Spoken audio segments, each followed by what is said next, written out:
Meu nome é Flávia Nico, eu faço parte da equipe do Observatório Cidade Porto e junto da mestranda em Sociologia Política, Roberta Rampazzo, e da aluna de Iniciação Científica, Júlia Correia, nós elaboramos o paper chamado Novas Tecnologias e Cidades Inteligentes, Desafios para a Integração Social. A nossa proposta dentro desse texto foi discutir como que a quarta revolução tecnológica tem trazido novas inovações tecnológicas e essas inovações têm sido usadas pelas cidades para desenvolverem novos projetos e novas soluções para o meio urbano.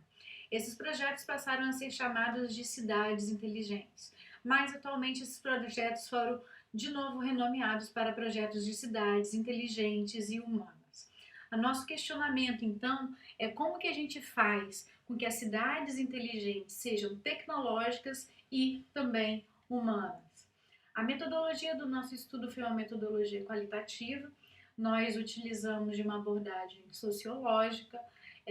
com bases documentais, utilizamos algumas referências da Rede Brasileira de Cidades Inteligentes e Humanas, da Smart Connected, do ranking Smart Connected Cities da Urban System, e utilizamos também referencial secundário com livros que tratam sobre a quarta revolução tecnológica, inclusão social e cidades inteligentes. O artigo está dividido em 3 etapas, onde a gente vai a cada uma dessas etapas ou cada uma dessas sessões tentando resolver esse problema. A gente começa então discutindo o que seria essa quarta revolução tecnológica e utilizamos aí a obra A Quarta Revolução Industrial do Klaus Schwab, aonde ele vai falar que a grande novidade do mundo contemporâneo é essa junção do mundo físico, digital e biológico. Esse novo mundo ele traz uma série de oportunidades, mas também traz desafios. Aí a gente pensando em termos dessa vinculação entre sociedade e tecnologia, a gente pode pensar que a gente tem mais acesso à informação, ao mesmo tempo em que essa informação ela é cada vez menos confiável. Então a gente tem aí uma oportunidade também, um desafio. E esse é apenas um exemplo. Quando a gente for colocar isso em termos urbanos, isso se amplia para outros vários mundos dentro de mobilidade, de sociabilidades, relações familiares, etc. Bom, as grandes empresas de tecnologia elas passam então a se aproveitar dessas novas tecnologias e desenvolverem novos projetos e elas precisam testar essas tecnologias. E aí as cidades, com os vários desafios que elas passam a ter, sobretudo cidades de países periféricos como o Brasil, mediante um processo desordenado de urbanização, essas cidades então elas passam a ter uma oferta das empresas de tecnologia, que seriam esses projetos de cidades inteligentes. As empresas de tecnologia, então, elas passam a ver cidades como um alvo, uma oportunidade de teste das suas novas tecnologias, e as cidades, por sua vez, veem nessa oferta das empresas de tecnologia uma oportunidade, uma saída política para dar resposta a vários desafios urbanos que marcam a contemporaneidade. Dessa forma, várias cidades passam a acolher esses projetos de cidades inteligentes e o que a gente percebe é que existiram duas ondas principais de cidades inteligentes. No primeiro momento, onde essas cidades elas estão pautadas, ou essas políticas públicas pautadas pelas novas tecnologias, elas acabam tendo como uma finalidade utilizar essa tecnologia quase como se fosse a tecnologia com um fim em si mesma. E num segundo momento, numa segunda onda, é que a gente passa a perceber que os governos, as gestões públicas, elas percebem que de nada adianta se utilizar a tecnologia como fim em si mesmo, ou seja, transformar a cidade numa cidade digitalizada, se esse mundo digital não estiver a serviço das pessoas. É a partir daí, então, que o foco ele deixa de recair em cima do teste ou dessas novas tecnologias e ela passa a recair, então, sobre quais são as demandas e as reais necessidades das pessoas e como que essas tecnologias, essas novas tecnologias vão poder ser usadas para sanar essas questões. Então a gente tem no primeiro momento uma cidade digital e depois no segundo momento uma cidade inteligente que é que coloca as novas tecnologias a serviço das pessoas. É aí que a gente passa a chamar então essa cidade de inteligente de cidade inteligente e humana. Isso chega muito no Brasil a partir da Rede Brasileira de Cidades Inteligentes e Humanas, sobretudo com o André Gomide. Ele foi presidente da Companhia de Desenvolvimento de Vitória, aqui no Espírito Santo, a gente aqui do Espírito Santo. Ele carregou essa bandeira aqui dentro da Prefeitura de Vitória, acabou fundando a rede, eu faço parte, sou uma das membros fundadoras dessa rede, e hoje a rede já tem uma representatividade muito grande nacionalmente, são quase 400 cidades que fazem parte da rede, e ela tem uma grande representatividade em carregar esse conceito de cidades inteligentes e humanas. E aí o nosso questionamento aqui dentro do Observatório Cidade Porto, que é o grupo de pesquisa, extensão e ensino do qual a gente faz parte, foi de discutir exatamente o que seria esse humano associado aos projetos de cidades inteligentes. Porque uma coisa é você falar que a tecnologia está sendo utilizada a favor das pessoas, mas o que seria esse humano? Esse humano é usar essa tecnologia para as pessoas em que termos, em que sentido? Então a gente foi buscar aí,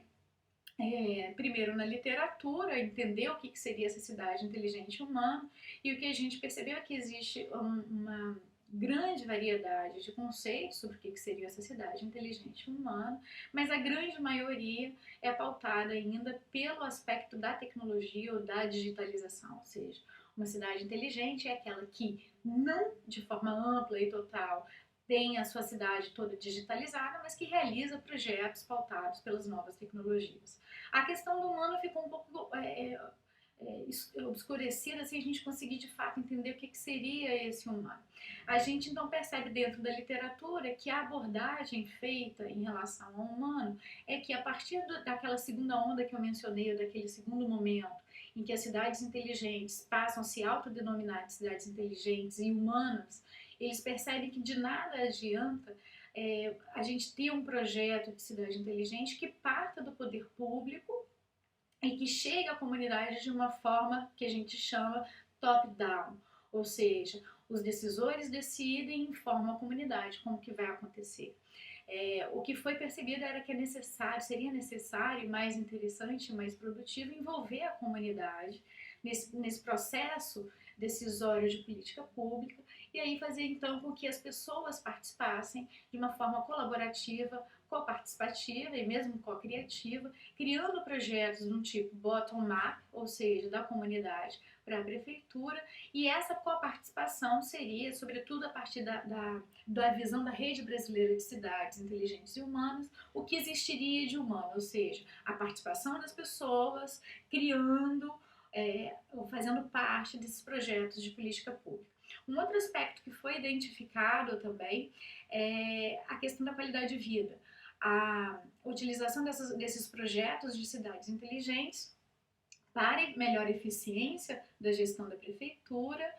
de uma forma cooperativa junto da comunidade e voltado para a melhoria da qualidade de vida. E aí um questionamento que a gente trouxe nesse debate de estudo de cidades inteligentes foi como que a gente pode pensar esses projetos de cidades inteligentes em países periféricos como o Brasil, onde grande parte da população ainda é analfabeta digital, a gente tem um fosso digital, a gente tem um processo de exclusão digital. Então, como que a gente conseguiria, né, até que ponto que essas pessoas poderiam fazer parte desses processos de cidades inteligentes e humanas? O que a gente acabou percebendo pela análise do ranking e uma análise da rede, análise da literatura, e esse ainda eu deveria ter dito isso no começo, mas esse ainda é um estudo em andamento, mas a conclusão que a gente chegou é que esse humano associado ao nome cidades inteligentes e humanas, ele está muito mais associado a uma participação popular, a projetos que melhorem a qualidade de vida, mas de forma alguma eles preveem uma inclusão social. Ou seja, em países periféricos ou em desenvolvimento, como é o caso do Brasil, esses projetos de cidades inteligentes, ainda que se autodenominem de serem cidades humanas também, eles acabam sendo coparticipativos, co-criativos para uma determinada parte da sociedade que já é alfabetizada digitalmente, que tem condições de terem smartphones, acesso à tecnologia, alguma capacitação, mas esses projetos e desenvolvem também projetos de qualidade de vida, que esses sim atingem as mais diferentes pessoas, independente de classe e formação, mas os projetos de cidades inteligentes e humanas, eles ainda não preveem nele, para melhor caracterização desse humano, projetos ou ações que fossem que sejam também inclusivas. Então, em termos de conclusão do nosso estudo, a gente conclui que uma terceira onda, se é possível falar dessa forma, de cidades inteligentes e humanas, seria aquela onde a gente avançaria desse segundo momento, onde a cidade inteligente humana é uma cidade inteligente humana para alguns, para uma cidade inteligente humana que fosse ampliada de forma que ela pudesse ser também inclusiva e dessa forma promover qualidade de vida e participação cidadã para todo mundo. Meu nome é Flávia Nico, eu sou líder do Observatório Cidade Porto. Nosso observatório estuda questões contemporâneas associadas às cidades e aos portos. Eu deixo para vocês no nosso PowerPoint os nossos contatos de Twitter, Instagram e Facebook. Como nosso e-mail também, estamos à disposição para discutir temas relacionados às cidades e portos na contemporaneidade. Obrigada pela atenção.